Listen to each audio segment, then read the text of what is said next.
அனைவருக்கும் வணக்கம். நிலக்கோட்டையிலிருந்து உங்கள் வழக்கறிஞர் மணிகண்டன். ஒன்றிய பாஜக அரசு கொண்டு வந்த தொகுதி மறுவரையறை மசோதா தோல்வியில் முடிஞ்சிருக்கு. இது ஒன்றிய பாஜக அரசிற்கான மிகப்பெரிய பின்னடைவாக பார்க்கப்படுது.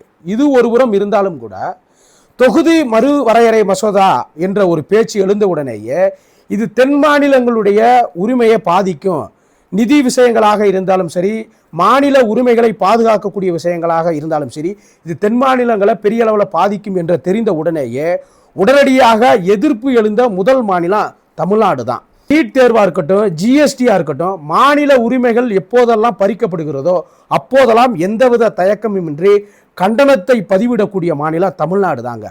உடனடியாக இங்கு தமிழ்நாட்டில் இருக்கக்கூடிய அரசியல் கட்சிகளாம் ஒன்று திரண்டு தன்னுடைய எதிர்ப்பை பதிவு செய்தது மட்டும் இல்லாமல் நாடாளுமன்றத்தில் கருப்பு சட்டை அணிந்து சென்று தங்களுடைய எதிர்ப்பை பதிவிட்டாங்க.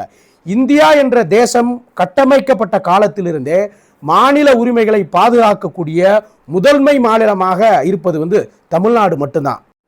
அதனால தான் தமிழ்நாடு எப்பயுமே இந்தியாவிற்கு வழிகாட்டக்கூடிய முதன்மை மாநிலம் அப்படின்னு சொல்லப்படுது.